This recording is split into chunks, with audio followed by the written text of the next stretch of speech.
everybody, welcome back to the Billy Club, the show where we take a look at the adventures of Marvel's Crimson Crusader month after month through his many early appearances. Yes, and even though he's a little more yellow today, we've got a whole color spectrum going on because who are we facing today, Nico?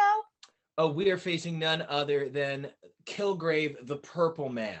The Purple Man, the Grapist, Oh, the Lavender Lucky Lad.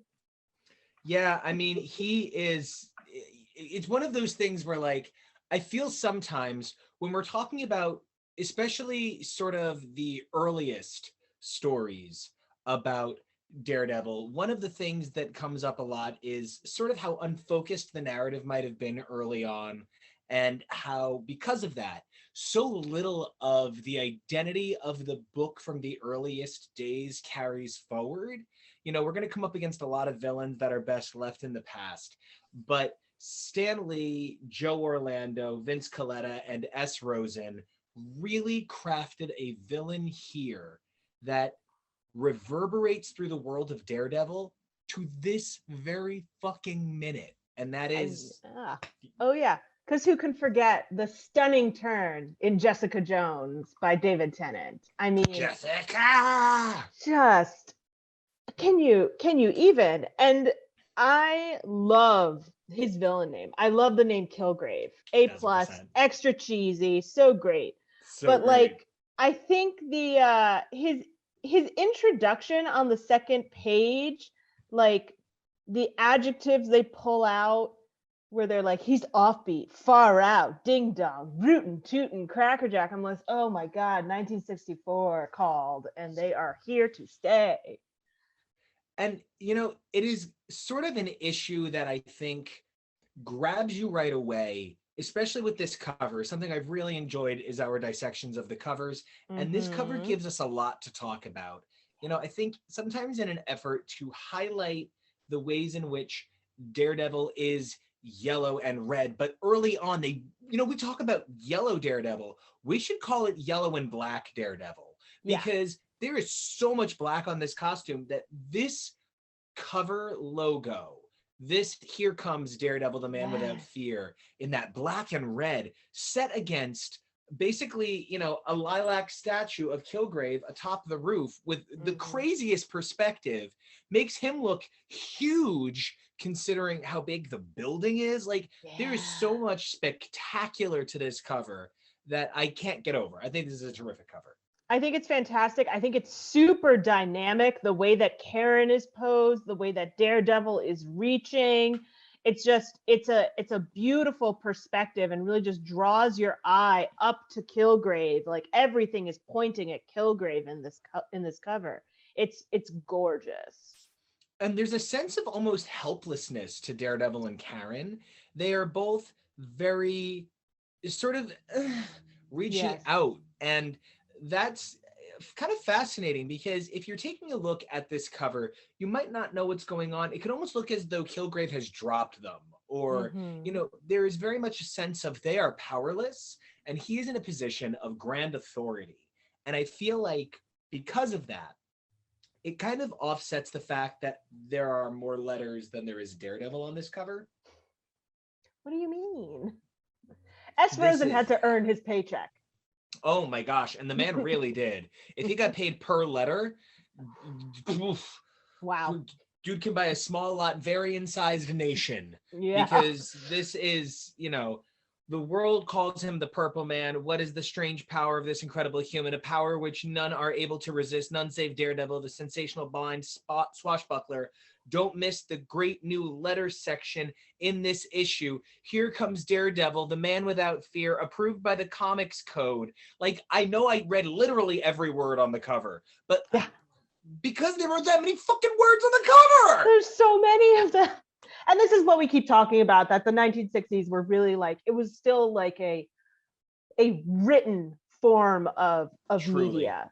That now it has very much become a visual media where the words are there just in case you're not getting the visuals quite right. And this is a time when it felt like every instant has narration over it. And so I can very much see why people, you know, would say that comics are still reading. You know, you can make a back and forth argument about some of them now, but comics for in the 60s really were like, it takes time to go through these. It's a novella and Yeah. it's really intense. It's something that I recently, for our series partner show, X is for Podcast, I wanted to do a comparative read of a comic that existed in one form and got adapted into an infinite comic form. And I actually found reading Shang-Chi 1 through 5 in physical form from 2021, and then it's adapted into Infinite Comics scrolling style in an 8-part series. Reading those side by side still takes me less time than does preparing for an episode of this. And, you know, it really is word count. I feel sometimes like one issue has the word count of a trade now. And it's something that stands out because there's still so much page space wasted here. And like, I'm not trying to be critical of my heroes here. Like, I'm being respectfully critical of my heroes here. But holy shit, while I love the effect that the interior page has, creating a contrast to the cover with the Killgrave, the unbelievable. Purple. Yeah, it looks like a take on the Daredevil logo. And that's why that black and red was so important on this cover. And then there's the big Daredevil still looking kind of helpless in what I can only assume is a cape or a backpack, because this is where perhaps the coloring with the black and the red maybe fails just a little bit by today's editorial color standards. Yeah, right? I'm pretty sure this is where we get the backpack moment is in this episode. So, and I love the use of color blocking for these figures. One of the things that definitely makes the Purple Man stand out is he looks like a kind of like a quick color figure. We all have, you know, our experience in coloring on this show, actually. Tori, myself, and our producer and editor, Kevo, who makes all of our amazing graphics and does all of our incredible visuals. The three of us have all flatted our comic book at one point or another. And we've all had those characters where we're like, oh, I could just fill this guy all in blue. Yeah. He's in the black. He's all blue. And so we all have that person. And that's Killgrave. That's a couple of the people on this front page. And that's one of the ways in which I think Killgrave and Daredevil really kind of fuck with the comic medium. Yeah. And I also think, I mean, I know this is probably not what they were thinking, but I do still continue to come back to the idea that some of the colors in Daredevil are exaggerated or broader, less detailed, because Matt doesn't have that visual capacity in the same way that other heroes have. And I'm sure it's much more of a psychedelic 60s rushing for deadlines kind of thing, but we could put that lens onto it today, that is there. And, you know, I think over the years, a number of these books have been retouched, recolored, whether you're reading it on Marvel Unlimited or you're reading it digitally. I mean, I know I read it on my tablet. I love being able to read on my tablet. I'm a really big fan. Exactly. It makes scrolling through really easy. But I also keep my omnibus edition handy. I like checking to see if there's changes between the original. I like to keep a change log where possible. Unfortunately, my Daredevil collection doesn't really kick in until like 1971, around there. And from there, it's pretty unbroken, from right around the first appearance of Bullseye on. So I can start comparing the physical editions for original, and I do that with the Millers a lot. But, you know, these colors are super saturated, and they are very kind of eye-catching because I love your use of broad, and I feel like it's really exemplified by the bank sequence that sits on Marvel Unlimited digital pages 3, 4, and 5. That sort of whole transition-y sequence there. It's not just the pop of pink on the people out on the street or the vivid blues that get used inside the bank. It's also this maroon teller. And I think that really creates a sense of saturated contrast. Yes. You start to feel like Killgrave might be purple, but he's not noticeably purple. Yeah. He's not that creepy creature from the McDonald's commercials. Grimace. He's not. Yes, he's not Grimace. He's not Barney. Like he's just like you'd look at him and you'd be like, you look a little weird, bud. Are you okay? Because everything else is so deeply saturated that that light pale purple that he is really seems like it's not as noticeable as it should be if we were to see a purple person walking down the street. It's got echoes of sort of like 1950s horror, MGM, roadside. He might transform into a vampire. He This might is transform into a Boris wolf. Karloff. This is Yeah, stage everything that makeup. like, yes, yes, you definitely feel that. And like he has a panache, he has a style. Like sometimes it feels like Killgrave actually just is like very good at sweet talking, very good at convincing, that he could just be a con man. And I'll get into what I think Killgrave could have actually like become super great at later, but the extra add-on of the mind manipulation almost feels like gilding the lily. Like he has these skills anyway, but then he can take it to that next level because of these powers that he has. And, you know, I love that as a transition into the issue, because the thing that strikes me right away is Purple Man is such a legend in the Marvel Universe. Not only is he a central figure throughout Daredevil, literally through to 2022, this year, he has already made appearances in Daredevil's Sphere, right? But he is the defining villain of Jessica Jones and Brian Michael Bendis and Michael Gaydos. Along, frankly, you know, it's impossible to talk about that book without giving David Mack credit for the journal that he produced that is such a central element to a huge chunk of that for Coming Home. So, you know, Purple Man defines those characters. His daughter is a member of Alpha Flight, and that ain't no shit to take a stick at. Like, that's legitimate. That's Alpha fucking Flight, right? And That's Canada, right? Yeah. Cool. It's Wolverine's team. Nice. Yeah, it's my faves, and and I really feel like there is something so central about who this character is and how well I know his powers. In 1988 or 89, there was a Marvel graphic novel, which was the name for like whenever they wanted to release like 100-page big boy, you know, with like the extra trim in, so he's like a chunky big boy, right? Whenever they wanted to drop one of those, they would call it a Marvel graphic novel. And there's one called Emperor Doom, where Doom amplifies and uses Killgrave's power to take over everyone in the world.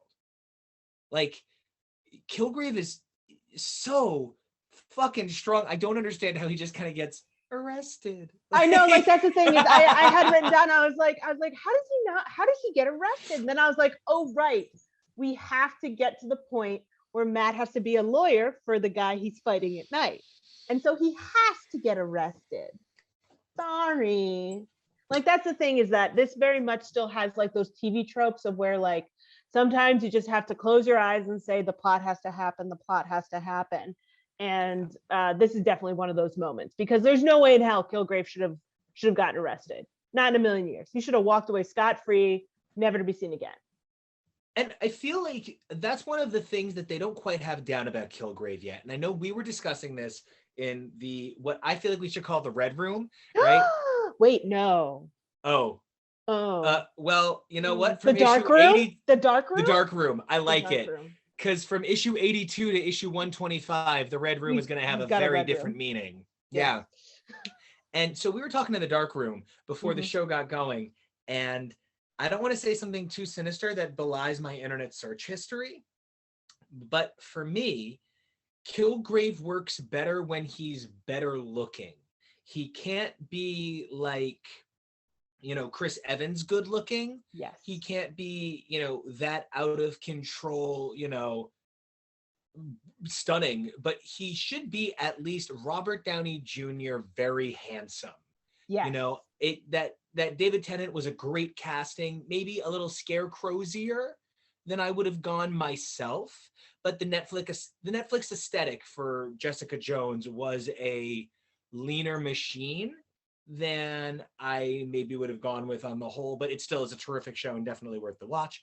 So I don't know. How do you feel? Because I know I'm a little bit playing into some Welcome to the Dollhouse tropes where I'm like, let's pick our sexual attacker here. Right. Like that's the thing is that if you want it to be, I think in these early issues, it's not 100% because he seems to be only using his powers selectively. He's not constantly turning them on. He has to be able to walk through life and be treated a certain way anyway. And so for that, you do need a certain amount of attractiveness. Now, in the 60s, the average attractiveness also had to deal with status and like how you dressed and how you behaved. And so like he could, like, I don't want to say he has to be at least as handsome as Foggy, but like he doesn't need to be more than like striking. He has to be striking. And when you take him too far over that edge, I imagine we will probably see him using his powers more, the more handsome or aesthetically pleasing he becomes. And also that we'll probably see him becoming slightly more sympathetic the more handsome he becomes. Yeah, and like, you know, right now, when you said should look like Foggy, that really shut me like I was like, I'm done. There's nothing more to be said. Right? That is like the explanation. Yeah, like he right needs now to be. Yeah, and right now he looks like a Darren on Bewitched, but he should be looking like an astronaut on I Dream of Jeannie. And it's not so much that I feel that without being more attractive, Killgrave is less effective, but by making him less attractive, I feel it plays into some ugly stereotypes that I don't necessarily need. Him being kind of schlubby makes it a schlubby guy using mind control love potions, and I don't care for that. Yeah, there is something to be said about the bushiness of his eyebrows, the hairline that he has, the distinctive chin and nose that is verging on, I want to say, anti-Semitic stereotypes. A little Eastern European thrown in there, yeah. It very much feels like the beginnings of vampire novels back in the 19th century, where they really were just trying to like say to women, hey, you love reading and you love these handsome, mysterious men who take you away to their sudden dukedom. But here's the thing, they're fucking creepers and they're going to help you murder babies. So like, don't go near them. And so like they enhance those features of like, of these kind of Eastern European looks. And I think that that is something that is very 1960s about it. But like we look at it today and like I find it very striking. We find it very like Boris Karloff, very like vampiric and Hollywood monstery. But I imagine it's possible that back in the day this might have had a more chilling or creepy or off-putting effect upon the reader. And it actually had a similar effect on me for a lot of the same reasons you're saying. I found that specifically, there's like a tonal shift once Killgrave is like, oh, Karen's pretty, I'll have her.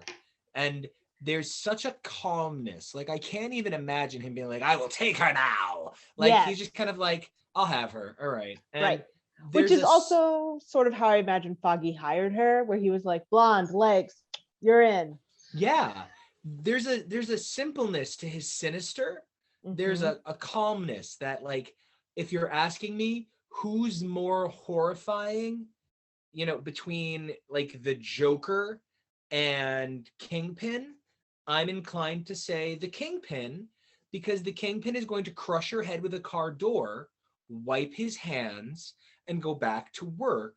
Whereas the Joker is going to cackle maniacally and play in the blood. And so he's not that threatening for the next 2 hours. He's got some entrails to keep him happy. Yes. But, you know, there's something so sick about how Killgrave is portrayed as so capable of doing this and then blending into society. I love all of your parallels to Foggy, because it's as if Killgrave parallels Foggy and Purple Man parallels Daredevil. Yes. Yes, and specifically Daredevil, not specifically Matt. I would also say that going along with what you said, I feel that Purple Man and Kingpin, I think the believability that you could run into someone who could secretly be a murderer is that fear that we have now. Like this is all kind of before Ted Bundy and before like the serial killing sprees of like the 70s and 80s where people hid for so long, but there were still those kinds of stories that were going around, that people knew that there were horrific monsters living among us, smiling and serving you your quarterly reports, who were just horrific monsters the moment your back was turned. And I think that Purple Man and Kingpin and a lot of those other ones that we see in a lot of Marvel issues personify that really well and make it much more believable that you could walk down the street one day and run into one of these guys and not know if you were just going to get the "Hey, how you doing, ma'am?" or the "I'm going to lead you into this alleyway." And I love that you talk about it like it's the, I mean, you know, we know that vampires and werewolves, a lot of it was like, you know, gays are coming to pervert your kids and shit. And like, you know, we know that a lot of horror tropes are sort of sourced in stay away from foreigners, stay away from homosexuals, stay away from, you know, whatever. Anything. Yeah. And the 1950s with McCarthyism and the Red Scare destroyed superhero comics for a decade, and it was so hard for them to bounce back. It's ultimately not shocking it was hard for them to put Daredevil in red and make him a red man during this time. Oh. And I feel like Purple Man blending in and looking like any one of us, but secretly being a color that is looking to make us all sound the same.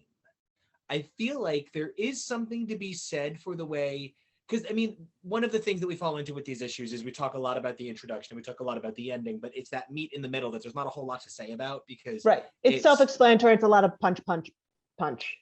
And the thing that's so interesting here is initially Purple Man just sort of perverts everyone around him, but once he, you know, like, it's not like a big surprise that like I'm super into like fitness and bodybuilding and like that's like my thing. I've talked about it already. And so, you I'm know, gonna need some proof, Nico. Oh, like, you know, the thing about this ridiculous setup for this story is that Daredevil goes to some pretty unique places pretty frequently between the gym and the boxing matches. There's a lot of excess male testosterone in this book pretty consistently, so that the conversation between Matt and Foggy that introduces Matt's awareness of Foggy's attraction to Karen, which in many ways is sort of an alpha testosterone driven discussion. They're talking about the woman that they each seem to think is marked. Like, Matt doesn't seem to think he's marked Karen, but he seems to think Foggy has, and he's okay with I mean, it's like that part of that bro code of like, oh, my bro's into this chick, I'd better back off. Like, but there is like a certain amount of extra to it because it feels like she's not in on that. And she's currently under another person's thrall. Yeah. Yeah. And so for this all to be juxtaposed with the bodybuilding, the kind of like, because there's gyms and then there's a bunch of dudes standing around in posers, and that's very different. And there is something so, the overwhelming masculinity of owning a woman, of bodybuilders, of everyone around you doing what you say based on your smell. Like, I mean, in a perfect world, I would always smell like a steak and whiskey. That is like the ultimate scent, and like I would be thrilled. But like, cool. Oh man, your face there. But like, that's great. Well, it's better than a locker room, you know. So, but like, there is something so playing into alpha masculine tropes throughout this issue. And one of the things that makes that really stand out is how not alpha masculine Killgrave is. He's, you know, he does have a lot of features, like we've said, that are very masculine features and fit into this codified era. But he's just kind of a dude who just kind of wound up with powers, who just kind of has a powerful smell, makes people do what he wants. He gets defeated by a bed sheet. Like, there's something that really, in so many ways, is the setup for what will be realized in many years, this is kind of like the way we felt the owl was a really strong setup for who the owl would become. But yet, at the same time, it's kind of further away because who the Purple Man is today is not comics codable. Who the Purple Man is today would not fit the 1960s definition of an appropriate story for comic books. So he's so much further than the owl while still being thematically luscious to his story.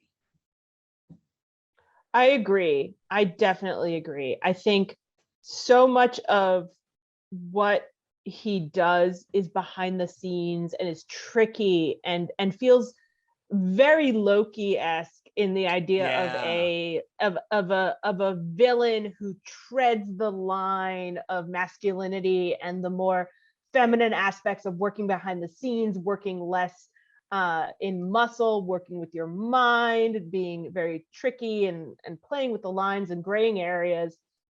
That I think that it's one of those things where we have to see Matt go up against extremely masculine, toxic villains and prove himself the smarter one.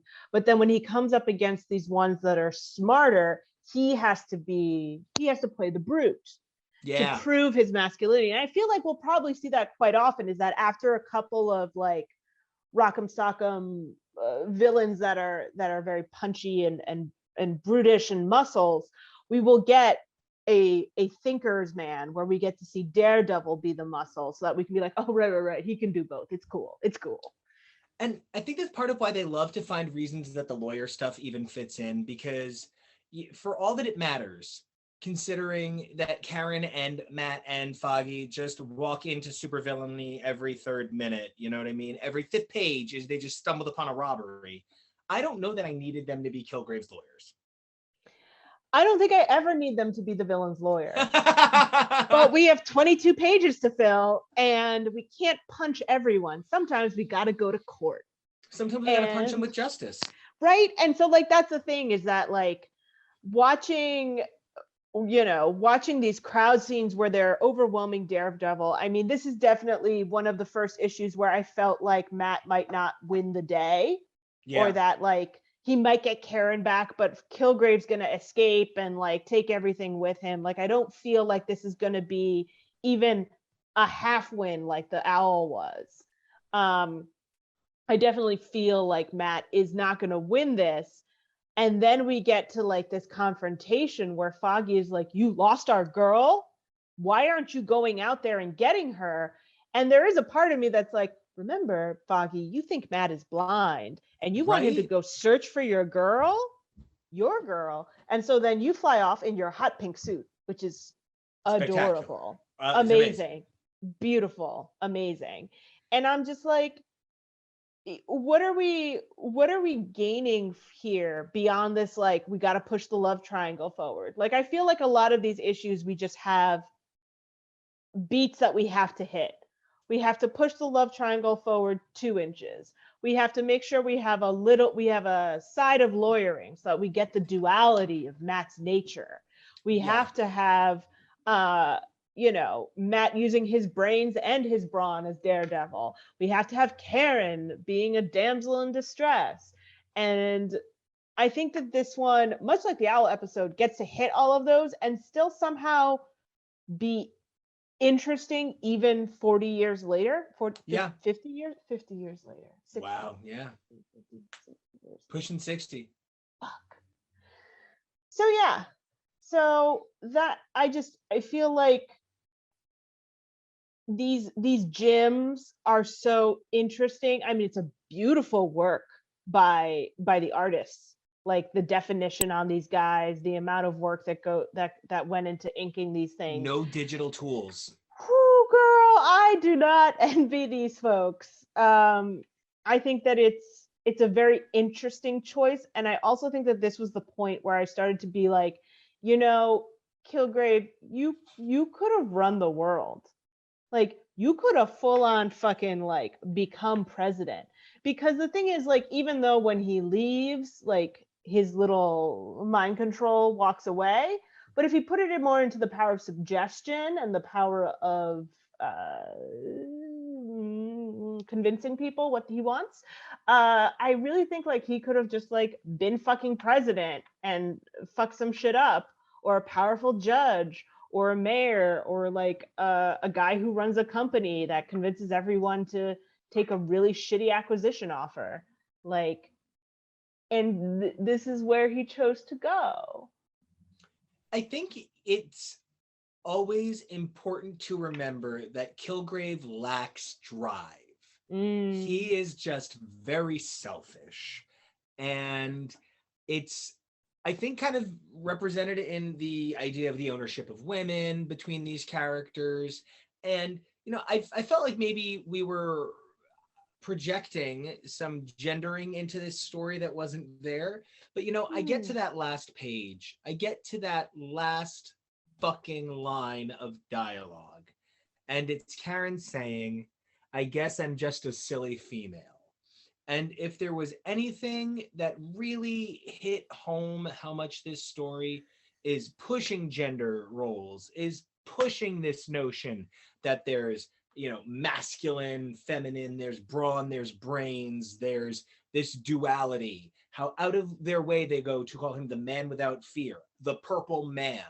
And then there's, I'm a silly female, right? Yep. Like, it really is about creating this duality that really imposes some strict gender roles on these characters, especially when Karen's the only named woman in the issue. Yep. Do you feel like because of Matt's disability that he gets sort of sidelined from this duality of genderisms? I feel like very often, because Matt's abilities are, you know, specifically kind of radar-y, and he doesn't have enhanced strength. That's kind of like a thing. You know, Spider-Man has a radar power, but he has enhanced strength, right? So he's got those big rippling muscles. He's got that big body. You know, we always get that Spider-Man transformation shirtless sequence in the movies, right? Now, as buff as, you know, Charlie Cox is and looking gorgeous, right? He isn't like a brawler, you know? Right. And so there was that Hawkeye initiative that drew heroes, that drew Hawkeye in more femininely posed hero stances. In the ridiculous superheroine stances, yes. But they really couldn't do that to Daredevil because that just looked like a regular Daredevil cover. Yeah. It didn't look any different at all. And I think it's a little bit that he's known as like the acrobat of the sky, because the same thing happens to Dick Grayson, where because Dick Grayson always puts his ass over his head, everyone's always drawn Dick Grayson with his ass over his head. So it's kind of a thing. I wonder if, because we definitely, like, just to be that guy for like a second, over the years, you do see Daredevil get a little too big for his own good under Scott McDaniel, circa 1993's Fall from Grace, and then going into the Tree of Knowledge era. He's kind of roided out. He looks kind of Captain America-like for about 5 years there. It's too big, and as much as I'm like a big muscle guy, that's too big muscle on Daredevil without any explanation of his size. So, you know, you do see eras where he's a little too big, and then sometimes, like during the crime noir years, he gets a little Batman-sized, but I don't know. I think it's a really good question, and I think it really does play into how much of Daredevil is always going to be overcoming the insecurities of being the skinny kid that got beat up. Nice. I mean, it's so interesting. Like you said, we concentrate so much on the beginning and then so much on the ending, but I really wanted to draw our attention to page, I think it's 14 in here, that there was a that like a lot of these pages in here could sometimes be like these gorgeous splash pages. Oh, like when he's running through the city kind of looking for Karen, and his huge shadow is over the skyscape. Yeah. Like that would be an enormous splash page just in the middle of everything these days. And to see it so like squished down into the bottom third, I'm like, oh no, we could have had it all. But I really like that we get we get more silly goons. We get a little bit of backstory, which like is similar to, we didn't get a whole lot of Leland. So like this is really the first like villain origin story that we really see in Daredevil. Great point. So yeah, so I'm very interested to see, and I'm also interested in the fact that like the court system is just gonna accept that he can fuck with people's minds. And I'm just like, fine. That's just, I was like, the amount that people could now claim, like, oh no, I have powers of mind control, and they must have mind controlled me, Captain. Like, I can't imagine that world. No, like, and absolutely ridiculous. And I think that's part of why Daredevil is such a great character for Purple Man, because it's always going to be that kind of, and I hate to use this term, but it's always going to kind of be that like he said purple, she said kind of thing. And there's a real hard line to walk there that I think Daredevil is the best character for. Yeah, because I do think that like involving the law and Matt's own duality and his own issues, I think makes it so Purple Man is less, it's not that he's less frightening, but that he seems manageable. Yeah. For it, because there are other smart people, because like Purple Man, if he just like gets punched in the face, is fucking done. But that's not how Daredevil runs. So we get like this interesting like back and forth, and Karen's standing on a ledge, and it's all just very drama all the time. This is where I really felt the like soap opera-ness. Yeah. And I feel because we're still so focused on creating that drama, we don't get anything about how this is Matt's will that allows him to overcome the Purple Man. Yes. And it's something only like 10 people in the world can fucking do. Yes. And it just doesn't come up. Right. Because he's like, I guess, well, we'll get into that next episode on how Daredevil usually can handle hypnotism no sweat, because normally it's a visual hypnotism, but this isn't, because Killgrave has like pheromones or something that affect people. And so that's like A, how we catch him, and B, how Daredevil is like, could be put under, but just, he's so strong. It's all that Catholic will inside of him. Yeah, I guess. And the devil, the radar deviling. I'm gonna try and angle my head under this. See, it's the devil horns, right? Devil horns are just a broken halo, honey. Yeah, right. Seriously. I feel like we had the Fixer, who's nobody, and then we had Electro, who is nobody to Daredevil, right. And then we had the Owl, who's somebody, and somebody. Purple Man, who is somebody. Yeah, this is his definitely most dangerous villain, and I can see why people keep coming back to it, because there is so much potential for terror and so much potential for going real grim dark real quick with this guy that I'm sure the 90s took full advantage of. So, but then after this, we have Matador, and I feel like we kind of lose our way again for a hot minute. Daredevil really is an up and down road. And I feel like this issue is a great example of all the good stuff about classic Daredevil, and still a smattering of the stuff that makes me go, why? Yeah. It's definitely, we're pushing closer to where we want to be than we were on like issues 1 and 2. But it's still 1964.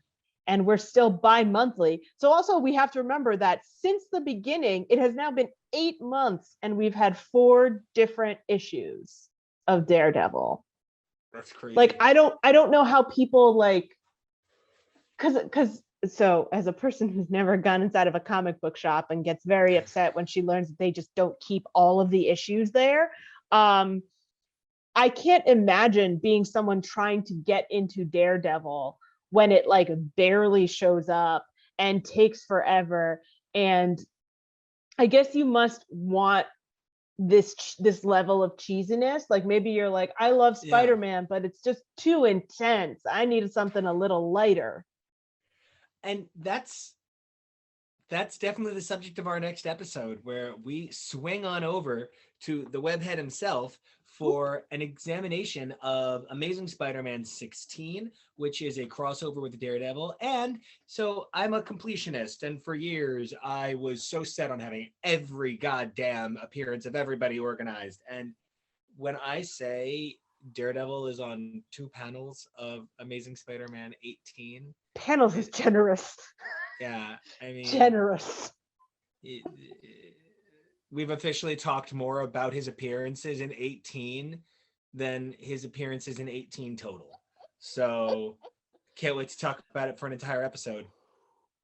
But until then, I'm Nico, and you guys can check me out over on Twitter and Instagram at NicoAction. That's NicoAction. And I'm Tori Sheehan. You can find me on Instagram at Tori_Sheehan and on Instagram at SMTori. That's Tori with an I. And until next time, stay fearless.